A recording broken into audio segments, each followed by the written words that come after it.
We are coming to you live from Rook's Rest. There has been a dragon sighting. There are men dying. People are falling on the floor. It is crazy out here. Somebody please send help. How's that?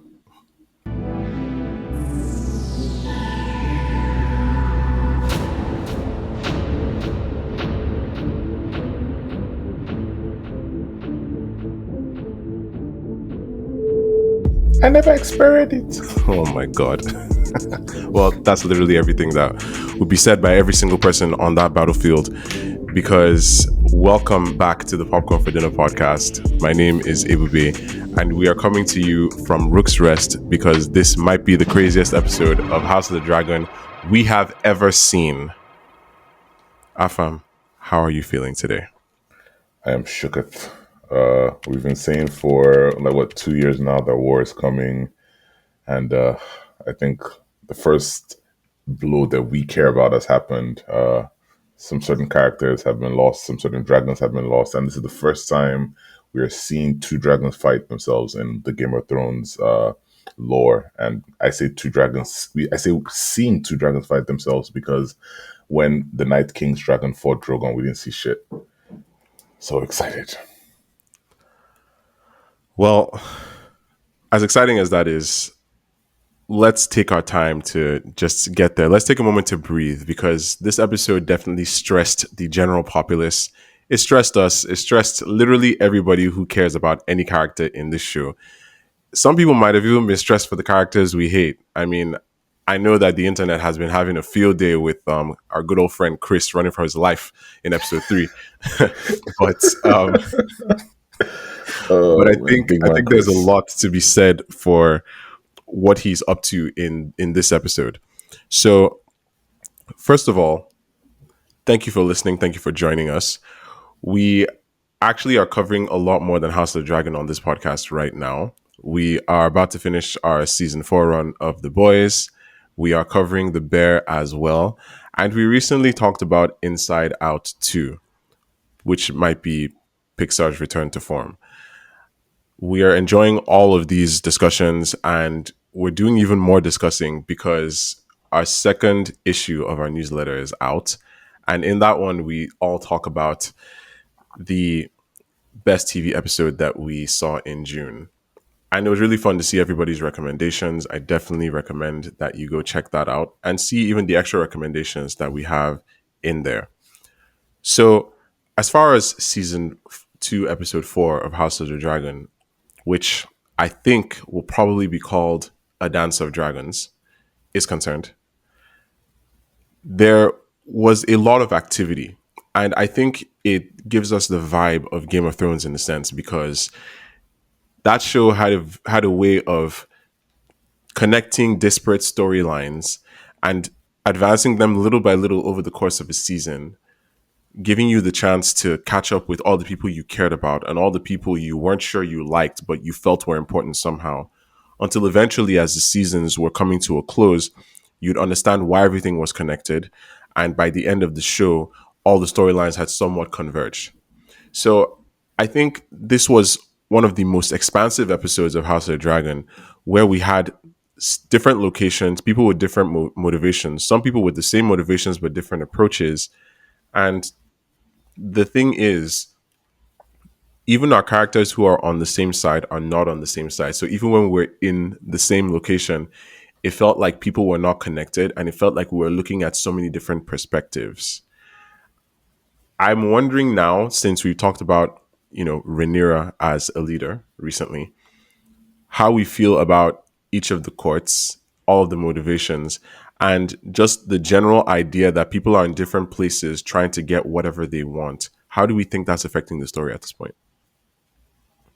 I think that weirdly in this episode, the courts are starting to be unified with one outlier in each camp. I think the Greens seem to be all on the same side, except for their leader, who's a wasteman. And the Blacks seem to be on the same side now that Rhaenyra understands that, no, we have to go to war, with the exception of Daemon. Obviously, I think Daemon is, I won't say Daemon is more important than Aegon, but he's more in a war situation important than Important than who? Aegon. Than Aegon? Aegon, Okay. not Aemon. Aegon. My bad. My I mean, bad. they are both his grace. So I think I think that it's worth noting that Damon is of equal importance. Let it not be. Please, nobody should tell Damon that I didn't call him his grace. I just want that here for the record. Please continue. But yeah, so there seems to be there is still division because no like not everyone is just going to be on like on exactly the same side, but I feel like from Rhaenyra's perspective, the conflict in her mind of to go to war, to not go to war, all those illusions of peace and it's all gone now. Allison said it, each side is going to make up what they want, go to war, and the winner climbs on the Iron Throne. And Rhaenyra is like, this is bigger than just losing dragons on the world. There's prophecy involved, and let's get it. Yeah, she understands the deeper reason for all of this, and as um as I was discussing with a friend earlier this week, shout out to Mike. You can restrain from action, but you can still be proactive in other places. I think Rhaenyra's issue isn't necessarily right now that she's showing restraint. I think it's more the fact that she's keeping her people in the dark about what she's doing. And Mm, even when she doesn't know what to do, she doesn't necessarily seek counsel. She kind of just stays quiet and just says, I'll come back to you guys with a decision. It's never a good plan to keep people in the dark like that because that's how they start to lose faith in you. That's how they start to misunderstand your words. And that's how saying something vague like, I want Aemond Targaryen, results in a child losing his head, right? mm, Because we definitely blame Damon for what he did. But I think it's only fair to say that he would not have felt he had the environment to do that or even had the gall to do that if he didn't think that that was what was required of him by his queen, right? So I think the way Rhaenyra is operating right now is definitely going to ramp up, like you're saying. But like we said, the reasons she's doing things are a lot more complicated. And that is addressed a little bit in this episode when she tells her son and heir the prophecy. How does this make us feel? Because now that he knows he's legit, as far as I'm concerned, you're not really the heir until you know of this prophecy. Because now you have a sense of purpose that is greater than just clawing for power. As Alicent says to Laris later in the episode, Viserys' intentions died with him. People are going to do whatever they want. So whoever does end up on top has to have a sense not just for the greater good, but for really the divine help of the realm itself, right? mm. It's not just black versus green, it's much bigger than that. So how'd that make you feel actually? What did you think of seeing that? Like, was that even death flags? Like, now are we worried about Viserys? Is he now in I more mean, danger of dying because he knows this story wise? see, those are prophecy. I mean, I think with all that, with that whole train of thought, it's just there's like just this themes of prophecy being a double-edged sword. It's like in an attempt to achieve the ultimate peace, which is to fight, the White Walkers, because we've watched Game of Thrones, we're going to plunge everything into war and then create the circumstances which, destabilize the realm for the White Walkers to become more of a threat. And you can just go on and on and on and on. But ultimately, prophecies are. I love prophecies when because of just I guess being aware of what is coming. Oftentimes, most of these characters are still powerless to affect their fate, but it does in my head give Jace a lot. Jace, is that the oldest kid's name? Is it Jace? Yes, Yeah, Jaceres. it does give Jace a Jaceres was lot more chopped. In case legitimacy. I just want people to know that. People are What, getting like Jaceres? people get very sad when I say Lucerys got chomped, but that is what happened.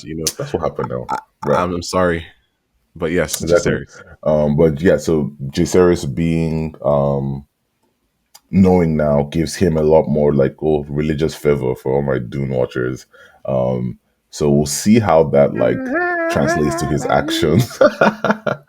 We'll see how that translates to his actions because there's no one more when someone feels like they have the weight of prophecy and religion behind them, they become a lot more not tunnel vision, but there's this like sense of like purity in your decision making.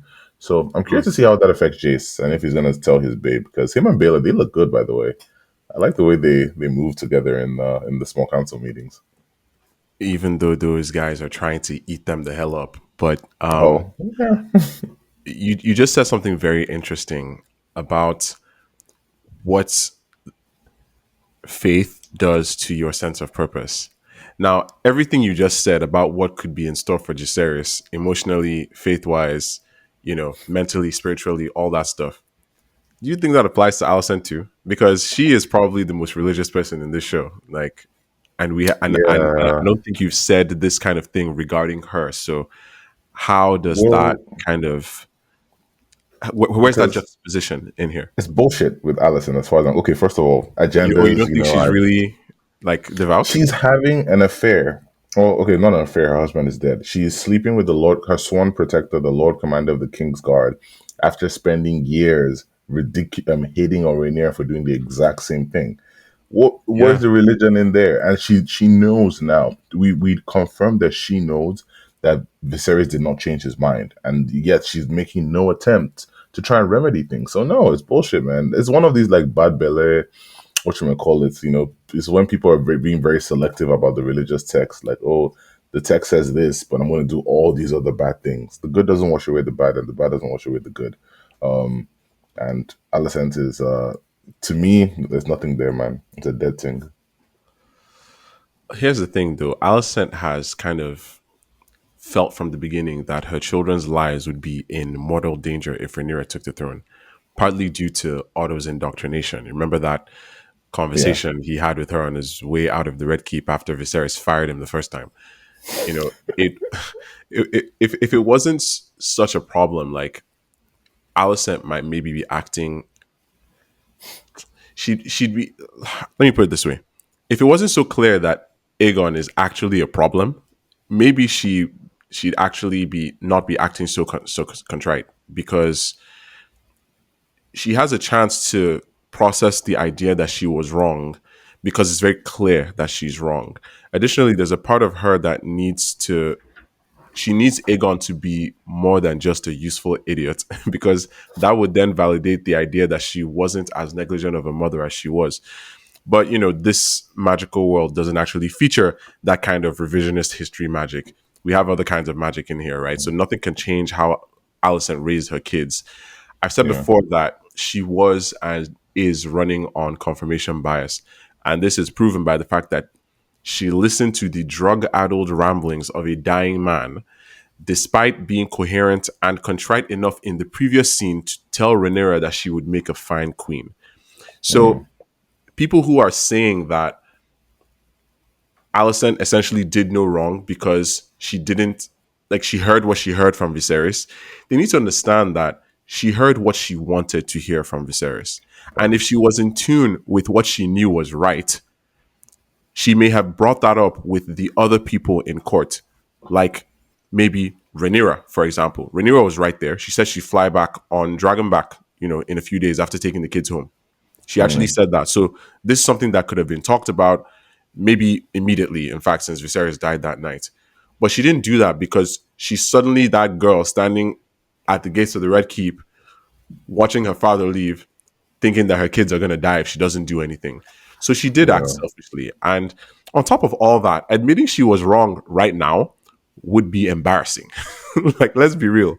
She does like these are human beings and they are averse to embarrassment. That is the reason the histories have Aemond as killing Lucerys violently and with impunity in the sky, and not that he lost control of Vigor, because he never told anyone that. No one else would have seen that. We are the only ones who saw what really happened, other than Aemond. So no one on the mm, planet is aware of that. So we need to understand that these characters have motivations and appearances to keep up. And Alicent, more so than many people, because she is struggling to hold on to her authority. She's struggling to hold on to her influence and be taken seriously. So I think saying now, hey, guys, this whole war we're waging, well, about that, like, that's going to make her look very goofy. And she definitely doesn't want that. yeah. But I think it's worth it to avoid war. And honestly, the whole idea that Rhaenyra would have killed her kids, so the fact that Rhaenyra pulled up to the Red Keep, sorry, to the sept. No, that's not the Sept of Baelor. Pulled up to wherever The Alicent Great was Sept, yeah. praying. yeah, the fact that she pulled up there just shows categorically that Rhaenyra would never have hurt those kids. Damon, maybe. Rhaenyra, no. Yeah, I You mean, know, she order had knew to her friend. prevail. She knew Rhaenyra was not capable of that. So, like I said, she Exactly. heard and believed what she wanted What she to. wanted to. Exactly. And like she said it, you know, Aegon supporters are going to believe what they want. Rhaenyra supporters are going to believe what they want. And then whoever wins, you know, victory is written by, is history is written by the side who wins the war. Nobody knows what happens, you know, what the Cathars and the Allegentians, I forget what they're called, when they went to war. We only know what Mhm. the history is recorded of the people who won, you know. So, Yeah, but yeah. even that scene where they discussed this whole thing, right? You can see their faces as they're having this recognition of what the actual facts are, and that the other person, the one they're talking to, is also aware of these facts. You can see this shared epiphany that starts from shock and leads directly into panic. Mm, Because, I mean, bear in mind, Allison is feeling like she's in a safe place here. And yeah. that's a good thing, right? She obviously feels safe in the set, but remember that Rhaenyra is holding her at knife point. So Mm, there's only certain things that she feel like she might be able to say right now, and she doesn't even know about the fact that she has somebody waiting outside. I think last week I said he was a dragon keeper because he looked a lot like one of those dragon keepers, but I believe that is actually the son of Lord Darkling, who we see in this episode. For anybody who's aware, Darkling, as in of Duskendale, they they get into some trouble with Daenerys' father much later, before the start of Game of Thrones, and that's a whole thing. But I think it's interesting that we find Cole going there because they're going to all the Crown Land houses one by one. So now that Rhaenyra has had this conversation with Alicent, there's I think the ball you would think the ball is in Alicent's court, and I think that's what a lot of people want to feel. But I don't know if there is any ball anymore. no, no. It's out of This their is hands. this is a different game at It's this out of point. their So hands. People now, have and died, now that you know. the battle of the burning mill has happened, blood is already being spilt in each side's name. So this truly Yeah. is war. I think I think they all thought that this war was going to be very clear cut and straightforward based on dragon allocation, especially the people on Rhaenyra's side. They just felt, yeah, this is going to be real quick. We're going to show we have more dragons than you. And, the Greens were like, well, we'll show them that we have more men at arms than you do. And it's just going to be a standoff in that way. But it's never really that simple because when you think about it, we're in a situation now where men who have been playing at war for so long due to the prolonged peace seen in the reign of Jaehaerys and in the reign of Viserys, these guys don't know war and they are going into all of these battles with a warped idea of glory, not really knowing what's at stake. And Yeah. of course, we find out a little bit about these people learning what war truly is at the end of the episode, but Yeah. we'll get there.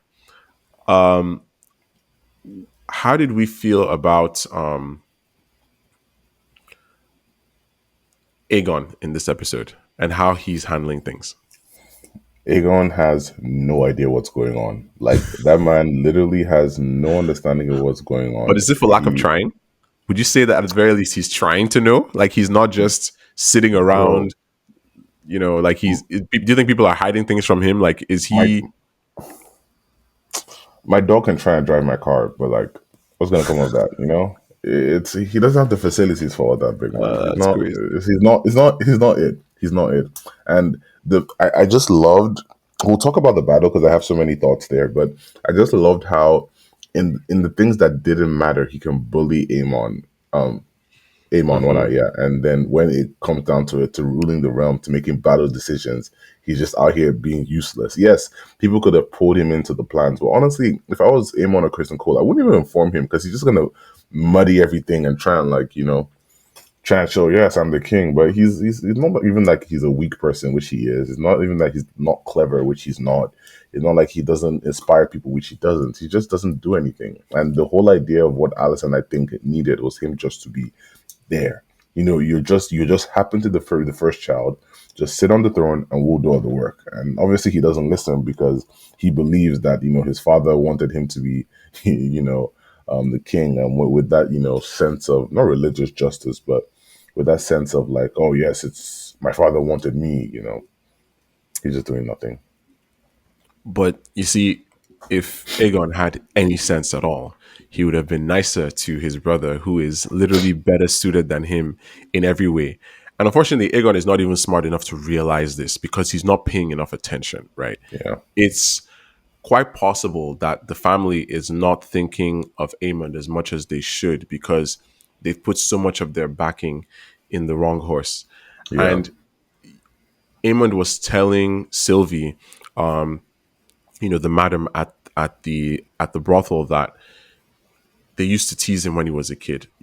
He's telling her more about himself and what kind of constitutes his own demeanor, because deep inside he really is just that kid who was embarrassed again and again and again and again. Let's not forget the pig. Let's not forget the pig. But this kid was embarrassed again and again. And when somebody grows up like that, generally every single thing they do is designed to serve the purpose of, I never want to be embarrassed again. Like everything he does is in service of preventing himself from feeling embarrassed, from being humiliated, yeah, from being misunderstood yeah. and disregarded. And So in that's why he summary, school walks out shooter in that vibes. way. What do you say? So in summary, school shooter vibes. I see He's him more taking like, off people off his list, bro. That's all I'm gonna say. first of all, yeah, yeah. It's definitely giving anime villain. I'll tell you that. This is straight up something out of JoJo's. But I feel like with Aemond at the helm, this could be a very different court, and this would be a very efficient waging of war because he would understand a little bit more about what the counselors are saying to him. You know, Yeah, the way Aegon talked to him in that brothel, you can see how Aemon like literally just embarrassment flooded over him, and then he curled up into a ball, and then he decides to respond with bravado. But he takes that out even on Sylvie because a stronger man may have actually stayed there and was like, "Yes, I like the same woman. So what?" But because he's still that little kid, he storms off the way he does, and that's what built the resentment yeah, that leads to the way they talk in this episode. I think it's very interesting how they use Aegon's inability to command the Valyrian language as an indication of how unfit he is. It was funny to watch Aemon talk to him and perfect give him, Valyrian. like, literally give him he was giving him a chance to it was just amazing, honestly, because it was almost like he took him aside and was like, "Listen, bro, you are dumb. Okay, I am trying to save face for the both of us. So now, if you have a better idea, tell me, and we're going to give it to these people so that you don't continue to look weak." Aegon literally Well, says, "I will not be made to look a fool in front of my allies and enemies," and immediately proceeds to look a to fool. look a fool. I mean, come on, man, come on. It's wild. I just think that's funny. That might be my best scene. Yeah, because that inability to speak the language is representative of everything Aemon finds irritating about him, and is essentially there to illustrate his lack of capacity, temperament, disposition, or even anointing to rule, Yeah, so to speak. Because you know, Cole is somebody who knows what he's doing, despite the fact that, despite the fact that we don't like him, and he is kind of annoying. He's not necessarily suited to be Hand of the King, but he is suited to be Lord Commander of the Kingsguard. man, I need Let's to not give it forget to that. Chris, to Big Man Chris. He is doing his job. He is doing his That's all he never wanted goddamn to do. job. I mean, he's also wanted to do Alicent, but he's doing his job. He's doing his job. He's doing his job. I like, as much as like I fucking hate that man and I am plotting for his downfall. The way what he's done in the Crownland slash Riverlands a little bit has been masterclass. He's the whole trap to get out. If Aegon didn't fuck that up, that would just even have been better. Oh my But the god, that whole would have been trap such a, to like, get we would have been it clapping was for so this guy, good. actually. We would have been. And honestly, Rhaenyra needs to she needs to wise up. She needs to be better and not just do shit like that. Because I understand why, yes, send a dragon this time, but like also like Kristen like knew that was gonna happen. And imagine if she's the one who went, the war would have been over just like that, just like that. And It was definitely a good plan, and I think the reason they didn't tell Aegon about it wasn't necessarily that they wanted to commandeer his war. I think it was the fact that they knew he couldn't handle staying out of it, oh my because god, this is literally what he does. Like he gets up and he messes things up. And imagine Vhagar going there and just messing up Melis. Like they were aware that mess this would Millie's up. happen. Rook's Mm-hmm. Rest is, as Aegon says, a pathetic prize. It's a Mm-hmm. very small castle, but it is strategically placed, you know, just It's close to off the Dragonstone. edge of the coast, right? So Yeah. because yeah, people, you need to remember that Dragonstone is right across from the Crown Lands. And if you're coming from Dragonstone by boat and you're trying to avoid King's Landing, you're going to end up in a place like Rook's Rest, right? Or maybe even Duskendale. These are things worth noting. And Aemond and Kristen have definitely noted these things. So Mm-hmm. they planned something around that because they understood the response of their enemies. They really thought ahead. And it was just sad almost to to see somebody who doesn't think ahead ever coming in and ruining the entire plan. Yeah. But I think we've gone too deep into the greens. Let's talk about the blacks just a little bit. First of all, Okay. my homegirl Millie's back. I love it whenever I see Millie Alcock pop on the screen. Yes, yes, we do. But we only see Same her things, when man. Damon is tripping on something. So what is Damon on? Is this some shrooms? Where can I Damon buy is on this? Damon is on Alice Rivers, as we now know her to be. Um, I think it, Uh, I think the assumption that she is somewhat responsible for these visions could be something that pays off. mm-hmm, I know that she's just there in that she's just there in that kitchen whipping up whatever she's whipping up. mm-hmm. And it's the kind of thing that makes you wonder, is he the only person that can see her? But it's cool. She's I'm pretty sure she's actually there. Some Yeah. fans were actually theorizing that she might be Melisandre, because we know that Melisandre is several hundred years old. Yeah. And if this person is a witch, maybe it's just like Melisandre looking a different way or something like True. that. It is reported in Fire and Blood that Alice Rivers looked much much younger than she should have Mm. at the time of the war. So I guess we'll learn more about her as time passes and the role she might be playing in the life of Damon or anyone else in the story. Yeah. But those visions, right? How do you feel about the fact that he is still seeing young Rhaenyra even on the throne? I think it's just like that. Yeah, that's a version of Rainier where he had like I don't want to say more control over her, but more control over her because she was still kind of a kid, and Hmm. he was a grown man, so he could flex his influence over her a lot more. So it does make sense that in moments where like he's feeling like he's lost that control, you know, that's the best way to kind of envision Rhaenyra as this, little child who he can still like have some authority or agency over. But also maybe just because Millie Alcock is so good that they were just like, yep, we need to get her back somehow. And honestly, that's what I would have done. I can't blame them. There's It's no great other because choice.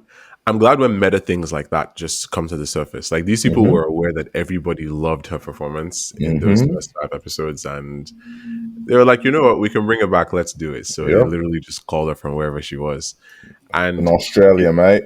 yeah, and it's good for them to actually illustrate this difference, even for Rhaenyra's character, right? Mm-hmm. Because it's showing us, reinforcing to us rather, that the Rhaenyra Daemon sees is not the Rhaenyra that exists today, right? Rhaenyra Yeah. going full on Assassin's Creed to meet Alicent in King's Landing is not even something that's in the books, because nobody could have known about it, right? The people who wrote Fire and Blood definitely wouldn't have known about it, right? So it's good to see that Rhaenyra and Alicent might have been taking action in ways that people might not have been aware of, or that people would Mm. have disregarded because they saw them as women who were scared to wage the war in a way that war should actually be waged. And in the book, right, Rhaenyra actually isn't even doing much at this point. I think that's why the show kind of has her stalling so much, because really at this point she hadn't done much of anything towards the war. So it makes sense that she was doing things that people maybe didn't see. And I think that if Alicent had told Rhaenyra that Viserys truly wanted to switch to Aegon, she might have kind of accepted it. She might have even considered dismantling her side because Rhaenyra actually is looking at the greater good here. She would have maybe tried to find a way to do something. Maybe she would have had to deal with Daemon, of course, but that's still something that's not impossible. It shows that the two characters really trust each other. I know somebody was asking why Alicent didn't immediately order that Rhaenyra be killed as soon as she left that place. And part of it is this trust. So with all of that in mind, let's talk a bit about what Alicent is going through, right? I know, Alicent. yeah, Is Alicent. that a green chain I see? Oh yeah, that's why. You Bro, started what? again. What are you Turn talking about? coke. This is gold. What are you even All like? What are you? You know what? You know what? right, what's Alicent I going through? Let's hear it. it Let's hear it. seems that no matter Because how she's many knocked black off. shirts I show up in on this podcast, I'm still going to be mistaken for a green, despite the fact that I care about the realm. But you know what? That's not the podium I'm on today. All I want to know at this moment is with Alicent being even more hypocritical. See, you should have let me finish. Okay. Being more hypocritical Let him cook. for the sake of her own gain, right? The fact that Hmm. she's trying to stop herself from having Chris's baby. She's drinking moon tea, the same thing that she criticized Rhaenyra for, and that kind of revealed to her that Rhaenyra had actually slept with somebody when they were younger in season one. Hmm. And first of all, why would she let Laris see that thing? As soon once she said "come," I was like, "Are you sure? Like you're cleaning vomit or whatever it is from on the ground right now, and like, are you really sure anybody should be entering this room? You don't even know who's coming." And then he walks in, and she's like, "Yeah, I had too much lamprey pie," and then there's like a vial right there on the table, and he's just looking at her like, "Yeah." It's a sin to deny your appetites, and it's just the double entendres in the dialogue here. You just want to feed, bro. Don't get it twisted. You just want to feed. Yeah, he did. He did 1 feet. But I think that scene actually was very expertly directed. I mean, it's in that conversation that she finally says what truly matters, which is that Viserys's intentions died with him, right? Hmm. And she talks to Laris a little bit about Harrenhal, and you can see that he basically has the same disposition as the rest of his family about what his role there should be. And he mentions that he mentions earlier that the place is penniless. But right before Laris comes in, she talks to the Grand Maester about whether or not Viserys really wanted Aegon to succeed him, because now that's all she's thinking about.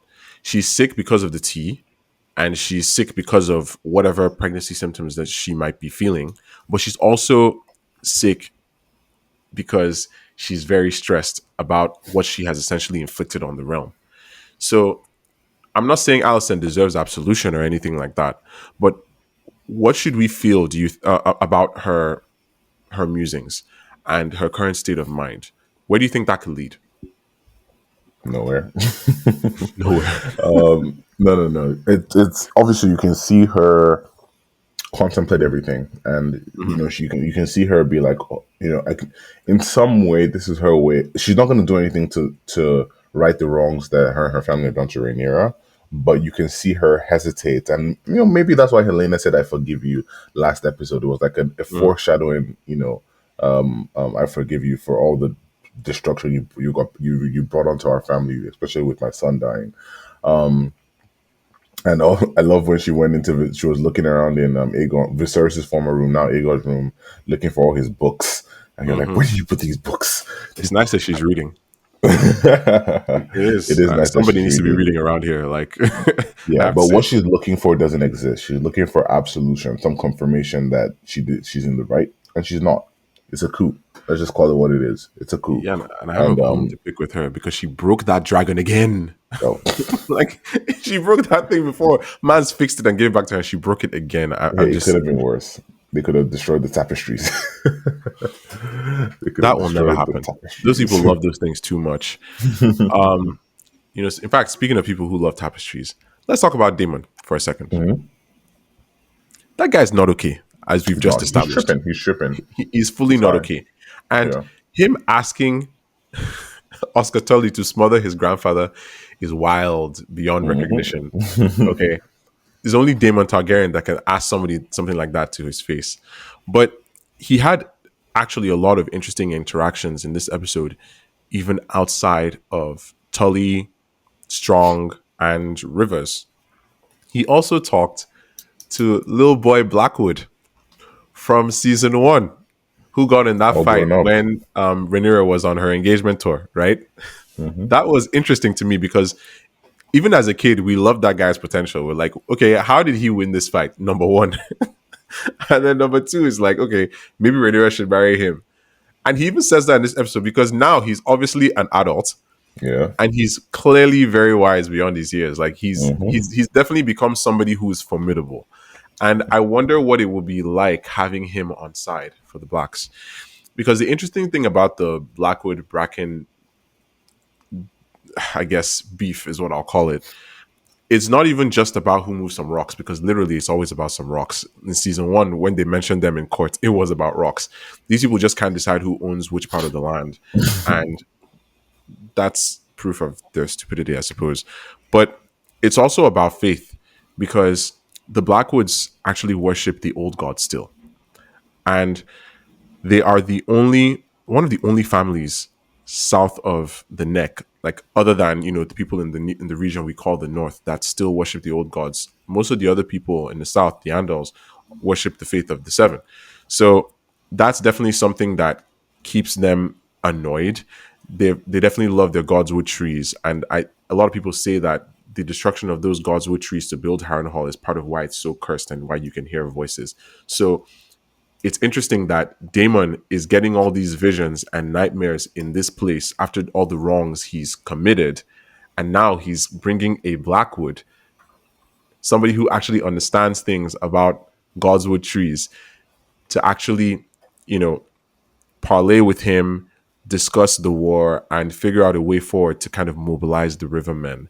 I mean, do you think this whole do you think there's any merit to that, or is this whole effort to secure the Riverlands just foolhardy from both sides? I won't say foolhardy, just because the Riverland is like is how you get anywhere. It's in the middle of everything. So having the Riverlands is a position of strength, because you lock out your opponent from crossing to the other regions. So, like for instance, if Rhaenyra has the Riverlands, the Stark, sorry, if Aegon has the Riverlands, the Greens have the Riverlands, the Northerners can't as easily join their forces if they decide to help Rhaenyra, because the Riverlands is blocked. In fact, that whole question of crossing the Riverlands was why Rob died in a weird way, because he had some cross over the twin tower, the twin bridges, and then he had to cross the bridge. He had to promise a marriage alliance, and then blah blah blah blah blah. Spoiler alert if you haven't watched Game of Thrones. But Hmm. so yeah, controlling the Riverlands I think is important. But as to how important it is it worth a dragon? I don't know. Is it worth losing Rainey's? I don't know. But it's worth I don't want to say it's worth the conquest. It's important. Let me just put it like that. It's Yeah, important, and it's a reason to fight, but it's it not a provides reason to access. lose the war. Exactly. It provides access to everywhere, because you can't get anywhere without going through the Riverlands. Especially since Rhaenyra's strength is on Dragonstone. So for Rhaenyra's strength Dragonstone is an island. To get from Dragonstone to anywhere on the mainland, you either need to go on dragon or you need to go on ships. And regardless of which path you take, you need to either land in the Crown Lands, which Aegon has, or you need to land in the Riverlands, which Aegon kind of has now. So it's definitely a blow for Rhaenyra not to have as much control of the Riverland. And she does have Harrenhal, which is the biggest castle, but again, it's Harrenhal isn't by the water, so you can't just pull up a boat there. Also, it's It's in disrepair. dilapidated too.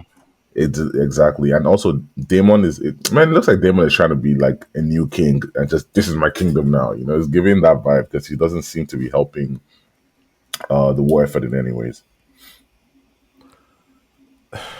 Well, as far as the war effort is concerned, the people on ground are the people who are probably making the most progress. We've already talked about Cole's plan, and he's literally just going castle by castle like the Grim Reaper.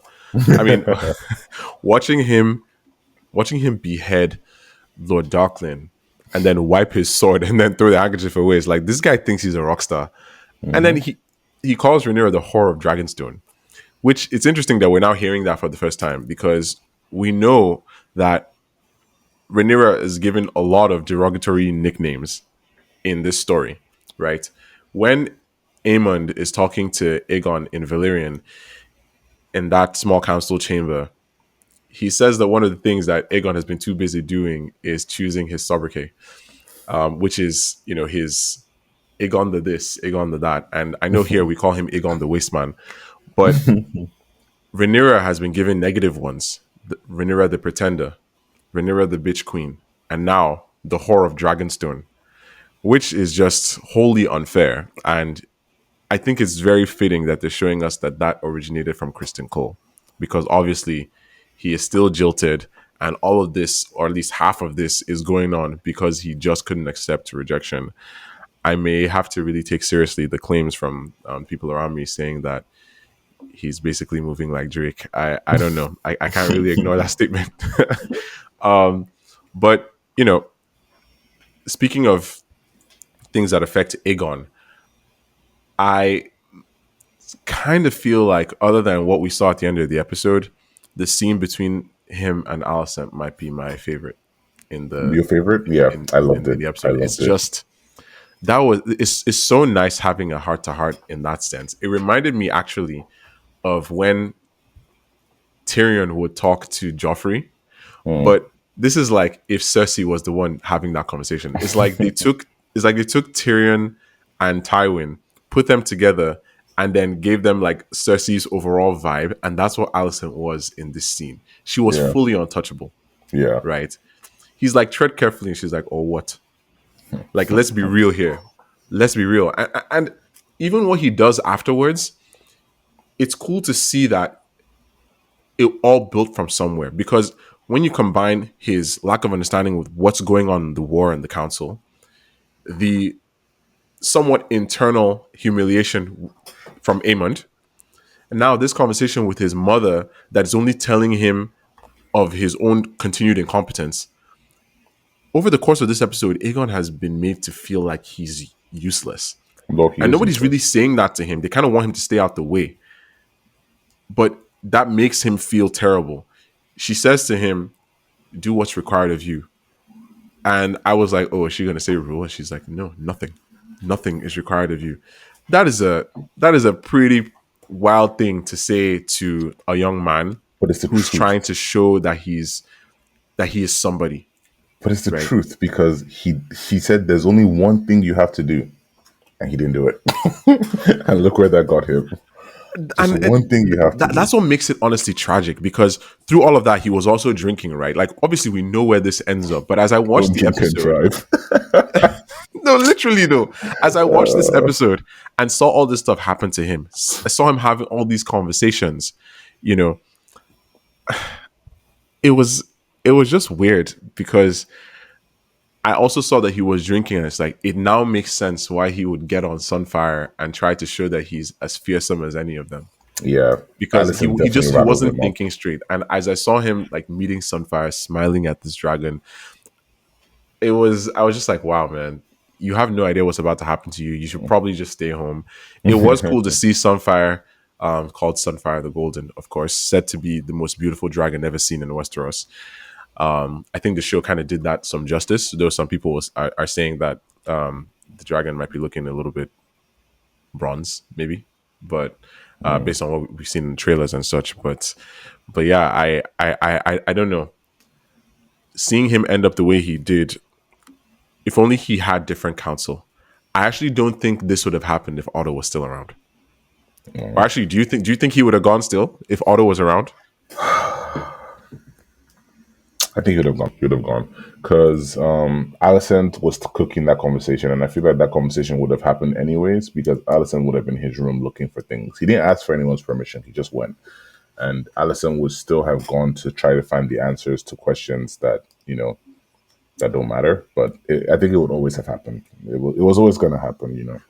He was, and even if not now, he would have found another way to get himself in the fucked position because it's Aegon the Waste Man. Okay, I'm itching to talk about the battle. I feel like we've talked about almost everything, but I need to dive into the battle because I remember like at the start of the episode, I saw Rhaenys and Alan of Hall having a conversation. I was like, ooh, I want to see more conversations of them. I want to see their relationship, develop because there's a little some there. We don't know exactly what. Yeah, we And then definitely need she's to dead. discuss that before. Not and then she's dead. Well, that's how life is, man. You have these plans and then they're dead. And then what now? Okay. Well, okay. Before we even get there, Or right? is she dead? Maybe she Actually, survived. let's talk about that conversation with Alan that she has. This was maybe the best way that the show could have revealed who Alan actually is to Corlys, and it comes at a very good time because we've just in the previous episode discussed Corlys's legacy. Remember, this guy is the head of the wealthiest house in the realm. The only other house that can hold a candle to him right now is Hightower. Not even Lannister right now. Corlys' legacy matters, and I think the fact that he was so defensive when Rhaenys came to him was interesting because clearly she'd known about him before. It was more like, oh, I found out that person is the one who actually saved you. You didn't think to tell me that? Yeah. And then he's like, well, is this is that why you came here? Like, I might be like, bro, just relax. You're not in trouble. But the reason I'm even bringing all this up now, though, is because I wonder if it affected Rhaenys' mind going into the battle because there's a point towards the end of it where it looks like she could have actually just left. She could But have. did she stay because she felt like she had to finish the job that she came to do, or did she stay because she really just didn't want to go home with whatever She was there? stayed because she's a bloody Baratheon and they stand and fight. They That's why they she do stand stayed, and fight. You're right. I think. I wish she left though. I feel like they have all these fast dragons and you're going to stop and chow Vagar, bro. Vagar of all people, man. R.I.P. to the queen who never was. Yeah, And Millie's, I guess. I just yeah, Millie's was just the loss of Millie's, the loss of Rhaenys. It's just crazy, right? Because we have one of the best characters in the show just gone now. Definitely the Mhm. most level-headed one, right? Jesus. Are we fine talking about the battle? Oh my god. An hour just waiting to talk about the What are you battle. doing here? when Where'd did you you go when did for you a get while? here? Guys, let's talk about What the the battle, hell? man. Let's talk about the battle. This is the voice of God, and you've all been judged to have taken too long to talk about the battle. Oh my god. Please, fine, proceed. How you guys doing? Oh, he thinks to Hi. stay high Should we now. let's go back.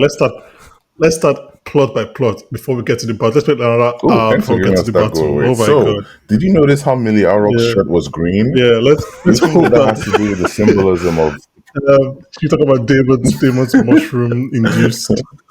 The fact that Damon won't eat veal, but he will drink the potion that Which this is apparent witch crazy has though. given that's him? crazy. Damon's just a crazy. Like dumb when boy. he downed that stuff, I was like, "What are you doing?" She told you. How does someone walk up to you and say you are going to die in this place, and then you drink what she gives you? Are you mad? Please. Okay, let me not make this a 2-hour podcast. I would say this though. Let me just give a bit of preamble. So I've had a weird time with this season, and I think Afam kind of touched on it last week, in his podcast last week. Like I've objectively known that the first 3 episodes are great 3 episodes of TV. Like it's like I know it, and I've loved listening to you guys, editing you guys, listening to other podcasts. But like I felt like there was something missing, and I was thinking, I was like, oh, it's hype that is missing. Like these are just good. And I was like, oh, and I remember because I basically binged the first season and ended it like hours before I started this second season, like the screener we got. So your brain kind of, or your heart or whatever kind of wants to go on that wavelength, right? Like 108, 109, 110, and two. But then I forgot how TV works. That's not how TV works, right? TV, you calm down and then you build again. Anyway, all that is to say that, like, guys, the hype is back. The I actually hype do is have something to so say to fucking that though, back, man. because on some level, I actually most levels I agree with you. Right, that was actually a very level-headed statement from an actual hype beast. Having said that, though, I don't know. I think the people who don't like this show, you know what? I'll start it like this. In Game of Thrones, Yeah, before you flame this people, in go ahead.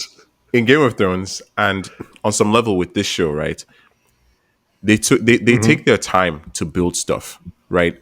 You can watch characters go from point A to point B over the course of a whole season, and then whenever the action comes in, it's meaningful because everything has been set in place for it to make sense and actually move the story forward.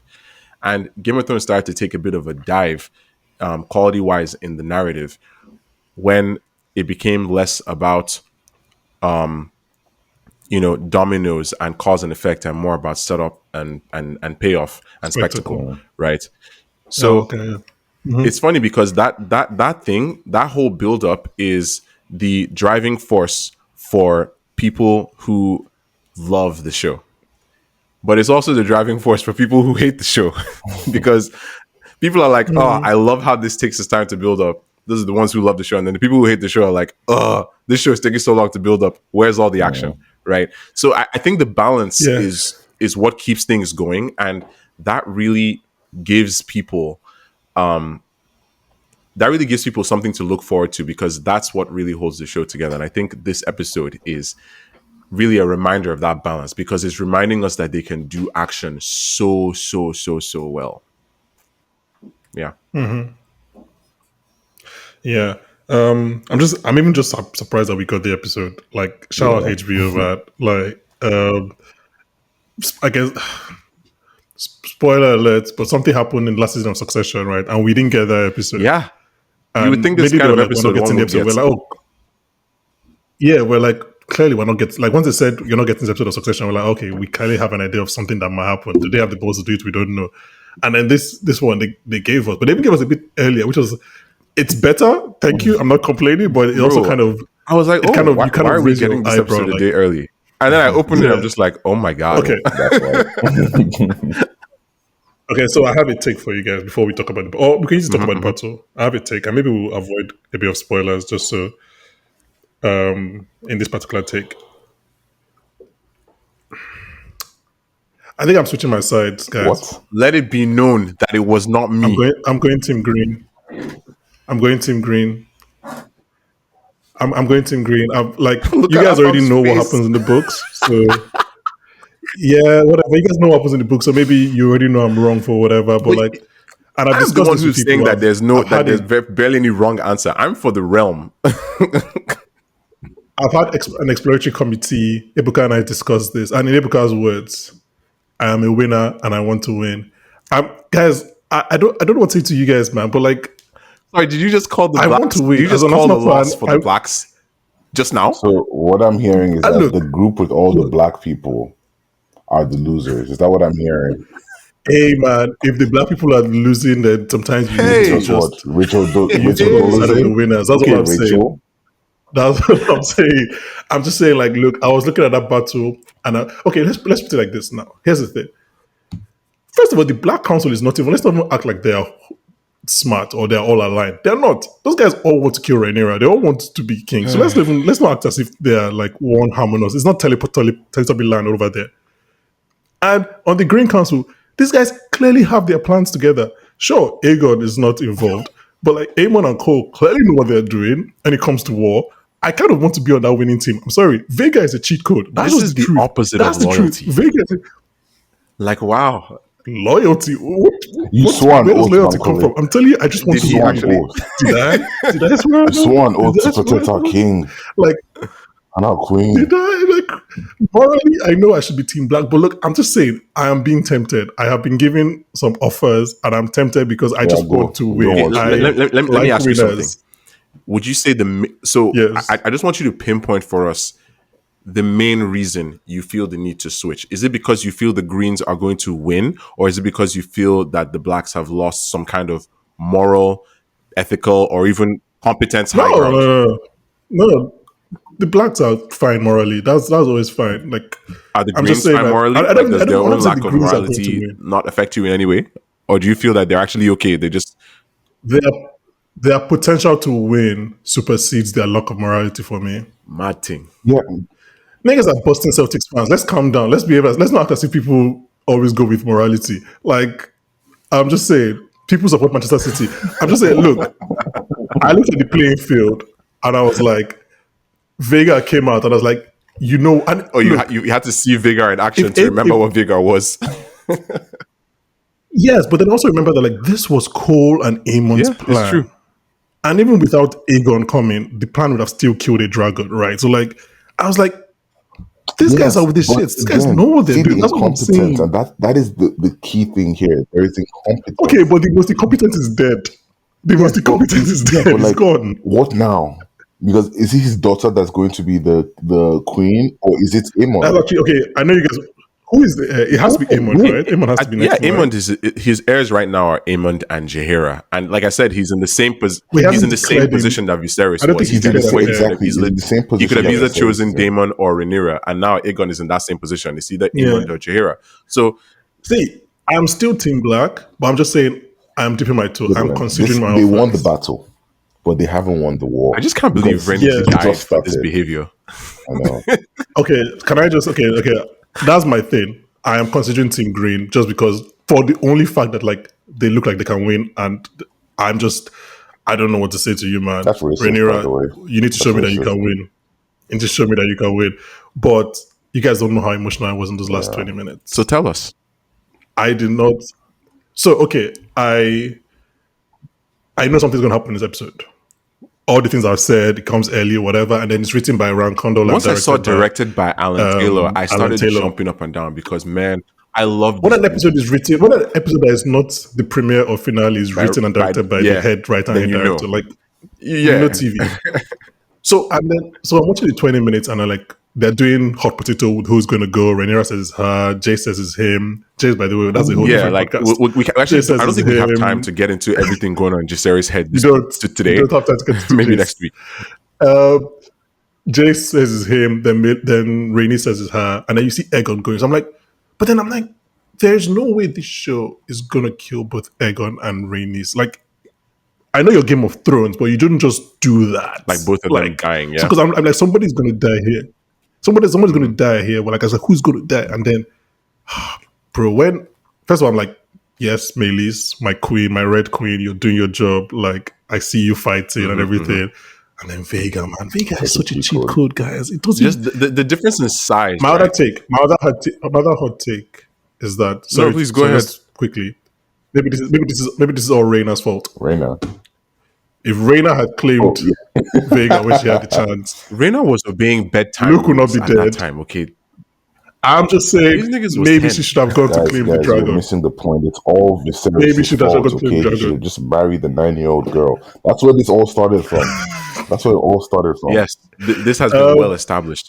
But yes, go ahead. listen, I think just in terms of scale, right?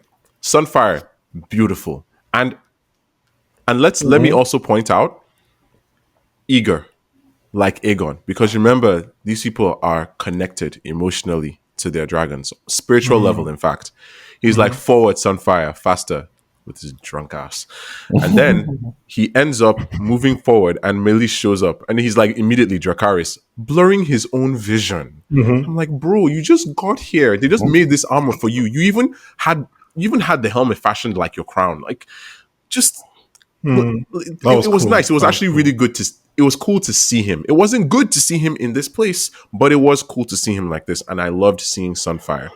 But then Melis shows up, and you can see the difference in size between those dragons, and I'm immediately thinking, bruh, Vhagar might be able to eat these two up. Vega makes no sense. Like when guys. they Vega showed is so Vhagar, and unfair. like her neck came up, and you're just like, what? Like that. I'm looking at a I can't living even call thing. Vega Messi because he doesn't have a Ronaldo against him. Like, it doesn't make sense. Like, Vega does not make sense. Like, the size of Vega, the neck, the tail. When Vega is coming up from the ground, I'm just like, oh my god, how do you kill this? I mean, you not have your rider be as erratic as Aemon. It's like, how do you handle this? It's so on some level, I like that it feeds the lore of the story, right? Because we know that dragons really never stop growing. they get bigger and bigger and bigger until eventually they die of old age or whatever other cause, right? We see Battle. that with Daenerys' Yeah. dragons who were growing at a very fast rate. And Yeah. even here, right, we learned that actually we learned it even in Game of Thrones, right? At some point, Daenerys says that it was keeping the dragons in the dragon pit that actually started to stifle their Yeah. growth in a sense. And Vhagar literally grew too big for the dragon pit. So much that even when they would have continued to keep her there, because that dragon pit is vast. I don't know how they built whatever they built Yeah. under that place because it's seriously cavernous. But Vhagar spent a lot of time living outside of King's Landing with Lena, right?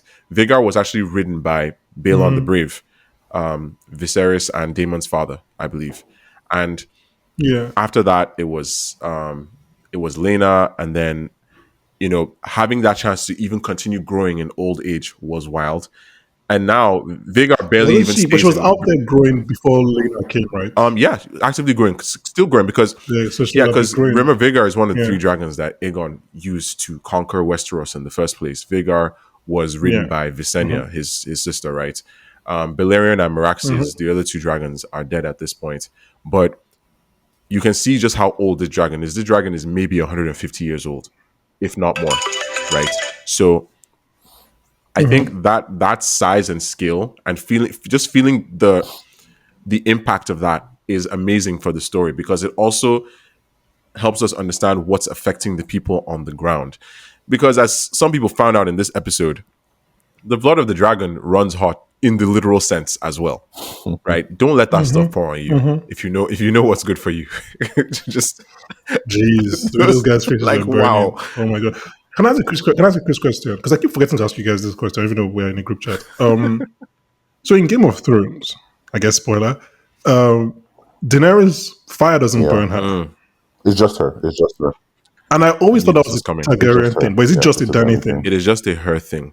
Or rather, it is just a Ah, specific, special, magical case by case thing.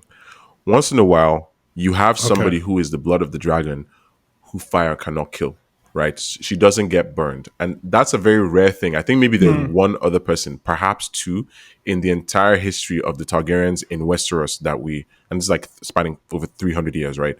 That maybe fire couldn't really affect in this way. But Daenerys is definitely the one who Fair. really inherited that one. Like, yeah, you are the chosen one or whatever, right? She doesn't get burned Yeah. and it doesn't. I know people are probably thinking about this with regards to Aegon, right? And I know you were like, "Oh, this show is not going to kill both Aegon and Rhaenys," but I feel I should ask you, sir, who told you they didn't? Oh no, I think they did. No, I was telling you leading up Oh, I to this, see. like I was like, oh, who's going to die? Because no, oh, 100% they think they're both dead, which actually leads me to I don't know if it's a hot take. It's just a take. I think Tom Glencarney is the best actor, person that plays Aegon. Because I was just like, the moment it came was like during the small council meeting, the first one, when Aemon is obviously talking about how they've done this plan with Cole and Aemon is speaking in High Valyrian. I was feeling so bad for Aegon that I was like, Aemon, why are you doing this? So much so, this is just from Aegon's performance, so much so that I forgot that literally the last scene they shared was Aegon bullying him in the Yeah, whole house. As in, like, Tom Glencarney is Tom that Glencarney got good. me so involved in Aegon's pain that I forgot that guy too is a dickhead. Yeah. He's always been so skilled, honestly. Like, I I think about his performance in Dunkirk. I think about his performance in The King. he was Yeah, one of he the was in guys in Dunkirk and he Dunkirk. was in The King as well with Timothy Chalamet. And he the man has range. Let's just put it that way. This dude knows what he's doing. And I think I was actually very excited when I saw that he would be the one playing Aegon because I knew that Aegon would have so much more depth. The same way Viserys has depth in the show that he never had in the book. We're literally getting that with Aegon Yeah, now, because right? Egon could have been a Joffrey Yeah. or a dumb king, but like he's this guy that he's clearly. I mean, obviously, his pain is accelerating a lot of his Yeah. decisions, but like he's clearly wants to be a good king and he wants to be involved. And then, I mean, speaking of performances, Eve Best, shout out to a real one. Shout out Afam was to talking a about her last real week, one. but like, You know God, what? what a I'm performance! What like, gonna actually pour one out for I love that for she saw Rennie. her husband's bastard son before she died. Yeah, I feel like she could have Good gone way to the for her to grave go. without seeing that. Maybe that would have made things easier for her because she really Took fell the to that confirmation. You need death. to know. Yeah, Allegedly, she she was might be like, still huh. alive. I guess your mother must have been Allegedly, you're beautiful. right. Fair enough. She was like, But still, I will pour one out for her. My yeah. Is that So Targaryen wine? Edmund is this Oh, is right, you're about that this is life. Targaryen team wine. this is Fair Team enough. Black. Targaryen issued House of the Dragon wine, and So Aemond is I'm both a definitely going to enjoy that for the Kingslayer sake and of a Rhaenys. Shout Kingslayer. out to Rhaenys. Okay, Aegon Well is a done. school shooter Yeah. because that motherfucker he's ticking off people off his list. Man, Aegon planned everything. When I just saw Wait, Aemon, Aegon sorry, or Aemon, Aemond? my bad. I Because was he gonna be like, saw yeah, Aegon, called him an idiot to say, Viserys, chill. Let's get this motherfucker into trouble. chill. And then when he's in trouble, Aegon is like, thank the gods. I just hear him say Dracarys. I said, Raw? Dracarys? Oh my! Not Yeah, so Dracarys. I think that's this is actually when what I'm Rhaenys meaning was to like, ask you guys. Rhaenys, Actually, yeah, did Aemond mean to do it? Because I know 100% yes. Did you yes, see there's how going to he be some walked over yes. to debate. his body This cannot afterwards? be up There's for no Okay, debate. debate. okay. So This cannot be Afam, up can you for tell us a debate. little bit about how this played out in the book? So in the books, what happens is that it's all a plan, and Aegon is in on the plan. So the plan Hmm. was lure out a They Okay. dragon. arrived together, right? Exactly, because so the plan was attack Rook's Rest because it's close to Dragonstone to lure out a dragon, and Yeah, then when the dragon comes, it's a 2v1. Then I think what happens is Melis pulls up, and then she's burning people like it happened, and then both of them pull up together. Then Melis fights Sunfire and kind of has her, I think, grips Sunfire and is like fucking Sunfire up. Then Hmm. Vhagar comes and yeah, grab Melis, so they're like a sandwich. So it's like Sunfire is at the yeah, bottom, Melis is on top, Vhagar is on top of all of them, yeah. and they all crash. And then when they obviously in the crashing, there's fire, there's Dracarys, there's all of that. And in the crash, Melis is essentially burnt to a crisp. Sorry, Rhaenys is burnt to a crisp. Hmm. Oh And my god, Melis head loses dragon her head. Melis is torn Vigor bites apart. her head off, essentially. Exactly, Wing off, head off, she everything. ripped apart. And Vhagar and Aemon are fine, and then Aegon and Sunfire are exactly how they were in the thing. So it's like in the books, it was a plan that just kind of shit hit the Went fan wrong. because Yeah. Melis was able to take one out, and I think They in didn't the expect book Melis to be that good. And truth is, they didn't know exactly, which dragon would be sent necessarily. They exactly. probably would have been hoping for Rhaenyra, but Yeah. imagine she had You, gone. This is why you're not supposed to send the monarch out in the Yeah. vanguard. yeah.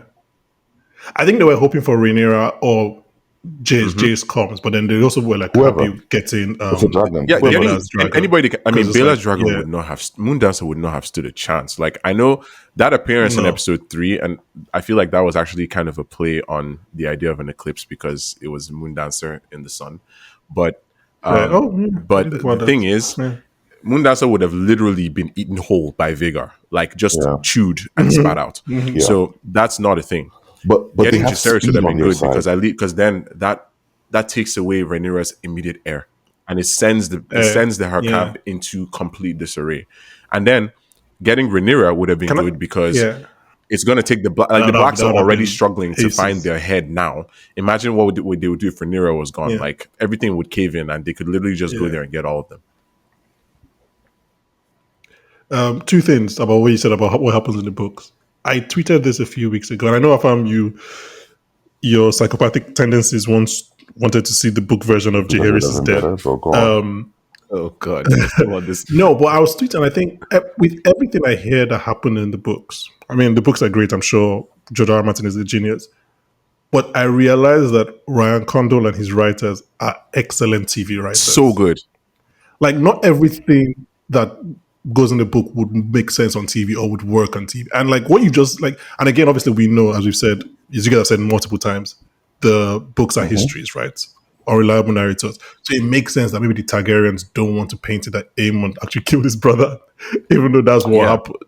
So like we are getting the I objective think view on here. that one, Like just because there were so many eyes, I think I kind of believe that as what happened. You know, it really was just like, because the way it's played out to be is that Melis just fucks on fire up. Like Melis is literally about to kill both of them, and Vhagar comes in to whatever. Maybe you can argue that Aemon, maybe Vhagar should have engaged first, but Vhagar is also very slow, and Melis and Sunfire are very fast. You know, you can play around with that, but I feel like that's probably Yeah. closer to what happens. I feel like the show just took liberties, and I'm happy they took liberties. I just wish they took one more liberty in A Song for a Son and just well, But you, Oh, brother. But yeah, no, I mean, but yeah, I just feel like every change, like I heard that, and you guys said it as well, that the Rhaenyra Allison thing was not in the books, and that's just a great thing you have to do on TV. You get your yeah, two of your most charismatic actors together in a scene, like the relationship, the friendship, the chemistry is there. It just every change I've heard about just seems like the perfect change you would make for a a show TV like show, and I this, think these and guys it are was the really same thing smart with in what Game they're of doing. Thrones. These are at their strongest when they are being adapted well. Like, you have to remember, even if you don't see Game of Thrones as the best show on TV, you have to agree that it was one of the best adaptations, because there were so many things that people were complaining about that they weren't seeing in the books. And then you realize, I mean, sure, there's some things that they probably should not have removed because that came to bite them later because of the way they were rushing at the end. But I think with the way Game of Thrones actually functioned, have having us engage in the way we did with the things that they actually chose to show us was very smart. And Ryan Condor literally is smarter.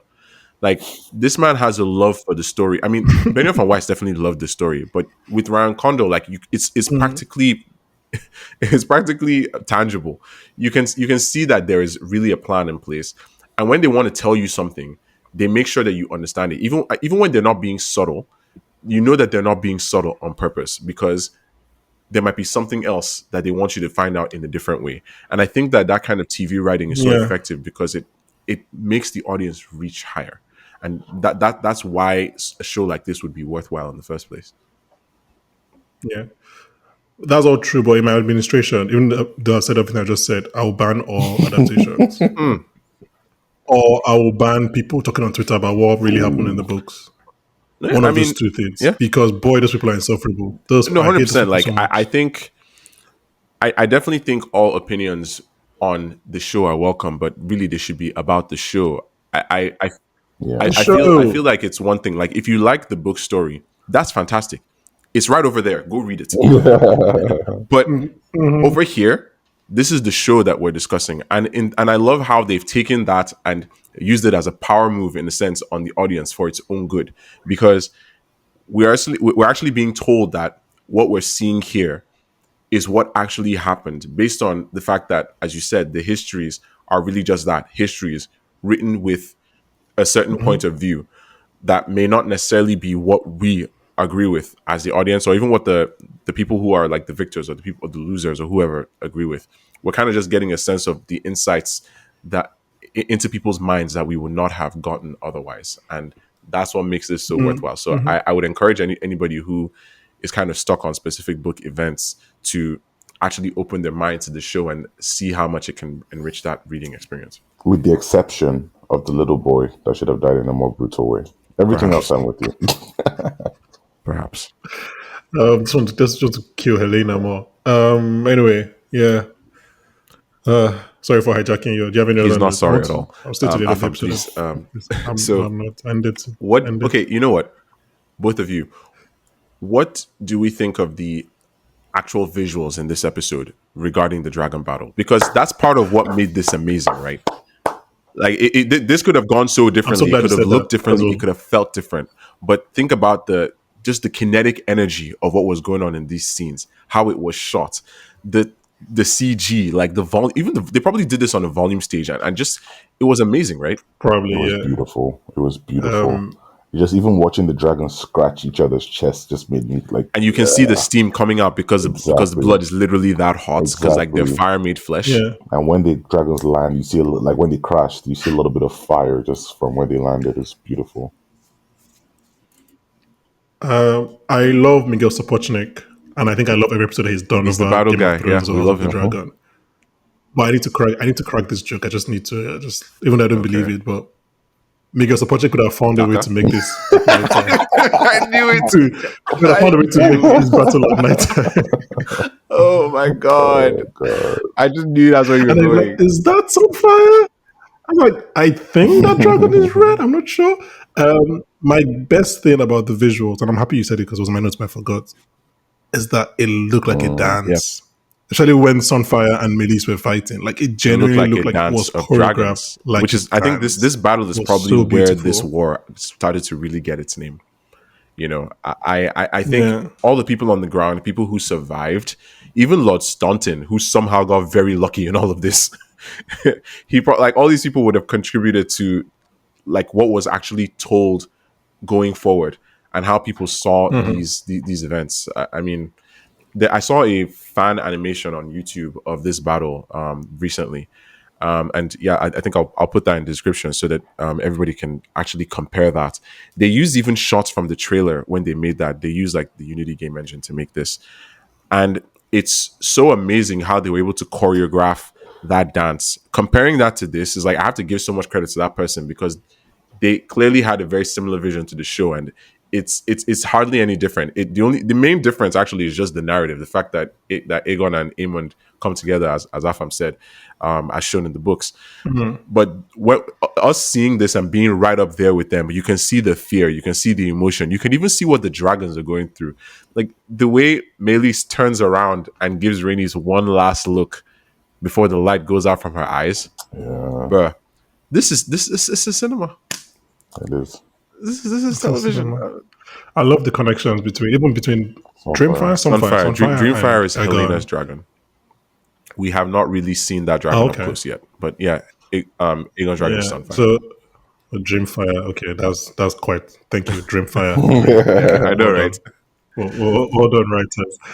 But yeah, even like as a certified animal Oh, hater like myself, Let them like it catch you. was nice to see that connection between like Sunfire and Aegon. Like you can see that these guys are not just like they're part of them. You're right. They're bonded. And when Melis, bro, you guys don't understand how much I was rooting for Melis to yeah. get I don't know away. why she And they didn't could come have around. actually. When Melis What do you back guys think to is the reason Rhaenys, she didn't leave? I don't know. I think she's fighting her battle. Yeah, She's a warrior. She's there. She's exactly. gonna finish it. You guys, everybody has been attacking her for not killing Aegon in season 1. And like she was like, look, a war is going to be fought, but I'm not the one that's going to start it. But if a war is started, I will be Yeah. there and I I'll do think my it's I some part. definitely thought about bullshit that. about honor and blah blah blah. She should have burned them motherfuckers then, and she should have run now.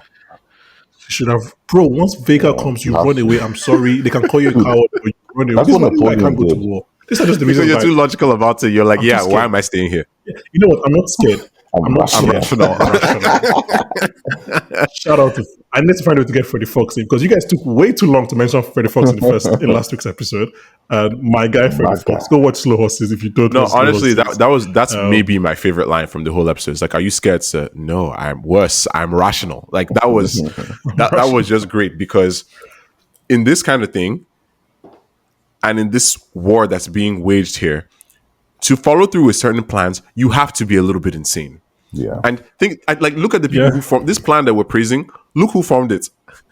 Crazy and crazier. Yeah, Like, Well, Aemon is which is crazy, bro. His interesting. mom because- had him tested for sure.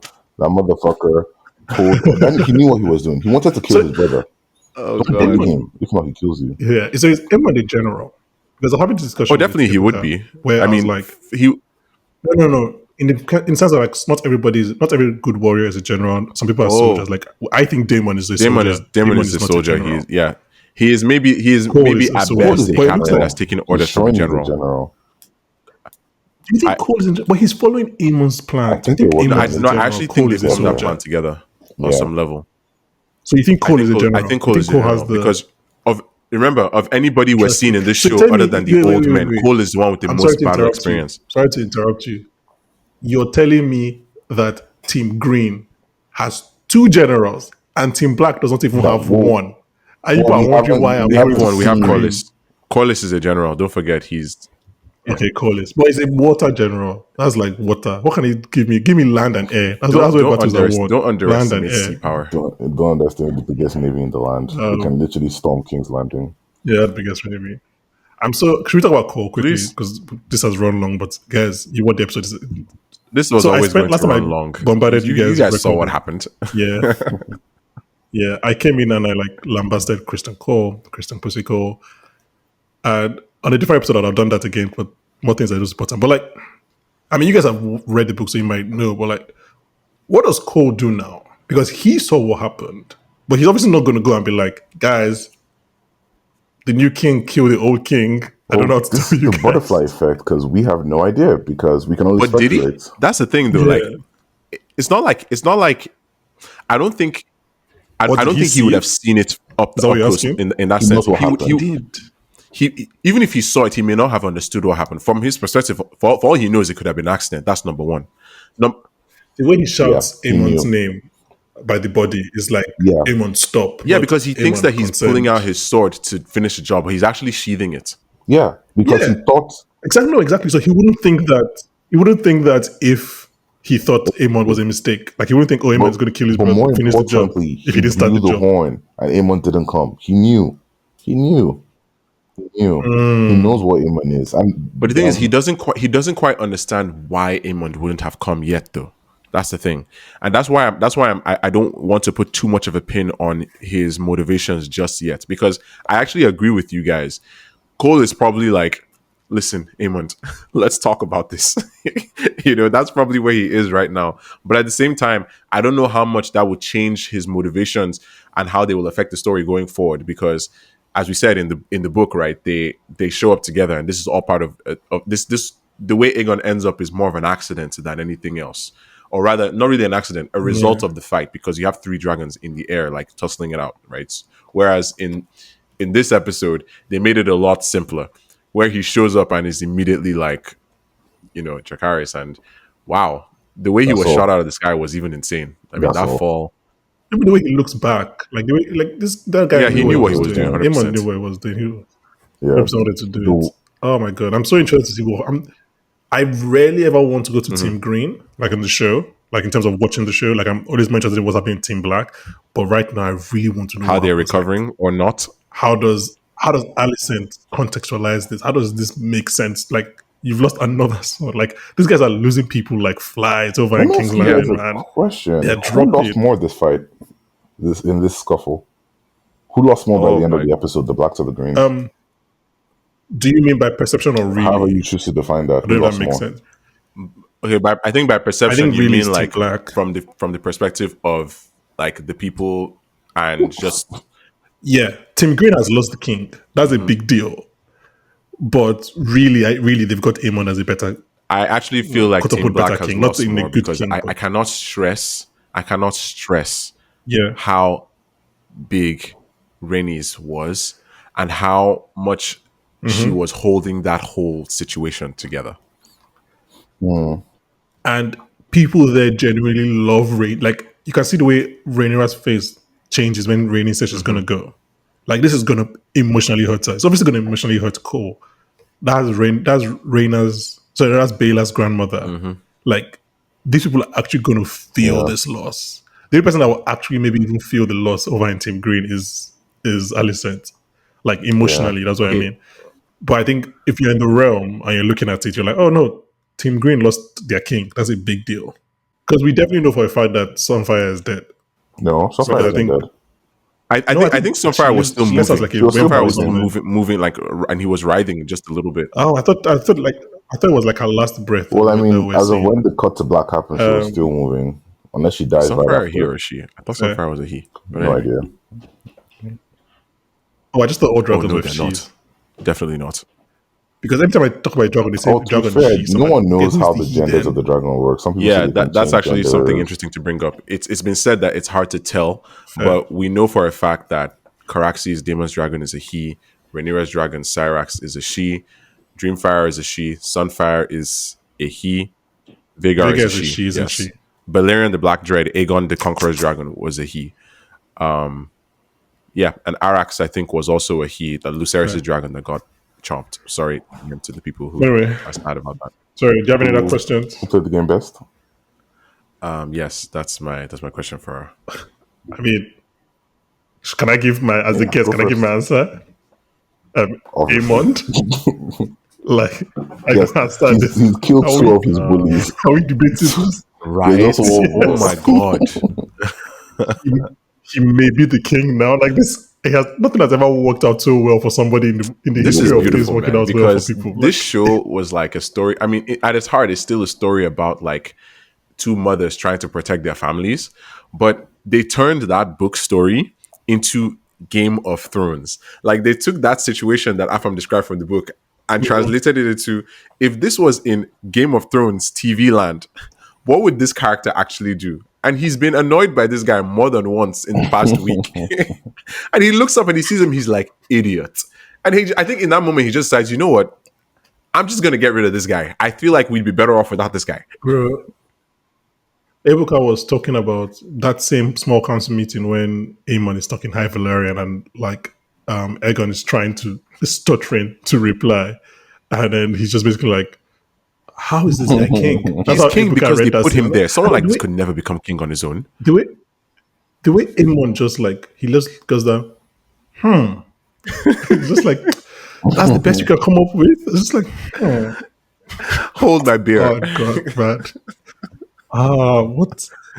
Kingslayer. He might be the worst person that's ever think he's the existed in best. Westeros. Shout out to him. Like, So you think no, he's I just the mean his CV. Imagine having Kingslayer on your CV. That's just like, Yeah. mad. Well, I mean, But yeah, I mean, I'm definitely green curious. Let me Jon Snow is that too. stole that from somebody, but yeah, I may move ship depending on how they play their battles. Traitor. I may jump ship to the greens. Traitor. Just better PR, better branding. better branding. Like nobody's out there saying, "Yes, What you like look, Tower you Green? mentioned this Is episode. that the issue? No, not even the color. I mean, like they are going out saying things like Rhaenyra the Bitch Queen or Rhaenyra the Crow did this or Rhaenyra the Usurper. Where is Black's PR? Where are they? How are they fighting this PR war? Rhaenyra Targaryen, like bro, that guy. Yeah, like how are he the paid Blacks that guy fighting well. this PR war? How? Yeah, where is their own clickbaity article? What are they doing? But see, this is the representation, right? This is actually the situation that we've been having. The Blacks' main problem is that they do not have a toehold on the mainland. Yes, they can have all the big dragons they want, and they can have them at the ready, and they can threaten people with them.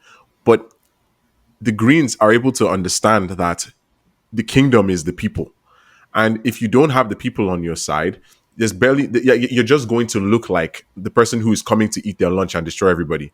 It's the same way in Game of Thrones. People saw Daenerys as a foreigner who was coming to destroy their lives, not the returning hero. Right? Like Rhaenyra is seen in this way now because the Greens have essentially planted propaganda about her, and it's because someone like Otto was just smart.